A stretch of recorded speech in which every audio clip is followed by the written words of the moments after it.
really. I think he was trying to pick out Barella, but it was overhit straight into the arms of Edison. City are back in possession now, and space here down the right for Rico Lewis. Just checks his run though. Once again, City haven't had that sort of spring in their step. It's all been very sort of slow and methodical from Guardiola's side this evening. Expecting perhaps a little bit more of a direct approach, but I think we have to give credit for how Inter have approached the game. As it's now with Foden back to Akanji. Ruben Diaz, 45 yards out from goal, back to Manuel Akanji. Plenty of Inter players here trying to just get in the way, make it as difficult as possible for Man City to get anywhere near that box. Akanji now plays it back to Ruben Diaz, the halfway line.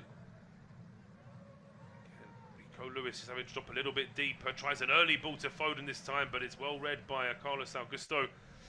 And he goes back towards Jan Sommer. No pressing from Haaland just yet, so Sommer has time to measure a long clearance down the middle. It's over the head of Thuram, headed forward here by Ruben Diaz. And City have the ball back straight away. And I'll just tell you very quickly, in the EFL Cup, it's now Coventry 1, Tottenham 0 after 64 minutes. So more pressure there on Postecoglou potentially. But back into the Etihad, here come City now. And it's Bernardo Silva into Rico Lewis. Lewis's ball takes a slight deflection. And it's fortunate for Inter, unfortunate for City that it doesn't get through to any Man City player. And it's now cleared after a deflection. And that should be going out for a throw. No, it does well there, does Akanji.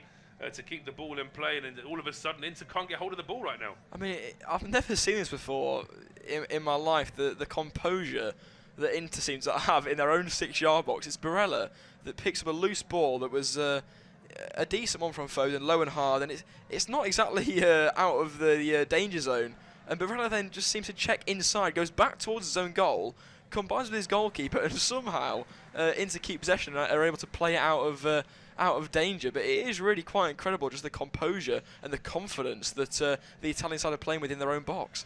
Yeah, it just goes to show this playing out from the back really has spread right across football. And as you say, the players, the confidence they have just to try and keep hold of the ball. They've obviously been taught from a very early stage with Inzaghi that a long clearance is out of the question unless it's absolutely necessary. I think that's one of the things that's been levelled at teams like Southampton, for example, is they don't have that plan B, that they're almost scared to clear the ball long, whereas sometimes, of course, you do have to do it as City give the ball away. We're going to see our first changes of the evening for Inter, and Lautaro Martinez and Henrik Mkhitaryan are getting ready to come on. Mkhitaryan, of course, knows this City very well, having had a spell at Manchester United. But it's Thuram that gets the hook. I mean, I would have had Taremi going off before Thuram myself. But looks as though he wants to have sort of two nimble, sort of technical forwards, and perhaps he feels as though Thuram's run his race this evening. Yeah, I'm not quite sure about that. I think Thuram's been really, really good. Not really in front of goal, but his work rate and helping back with his team has been really, really promising tonight. And I think he offers that, you know, he's able to dribble out from the back, he's able to relieve pressure from his defence. And I don't know whether Martinez, who's more of an out-and-out striker, is going to be able to offer that for Simone Inzaghi. Absolutely, yes. So a double change there for Inter, just to confirm that it's Zielinski who goes off to be replaced by Henrik Mkhitaryan. So the Polish international replaced by the Armenian international, and Lautaro Martinez is on as well here for Marcus Thuram. It's an interesting one. Taremi and Martinez, I mean, they're certainly not similar players. They have very different qualities, but in terms of their build, in terms of the way they like to drop deep, they're potentially going to be missing a number 9 now, even though obviously Martinez is a goal-getter, but he likes to start deep as well.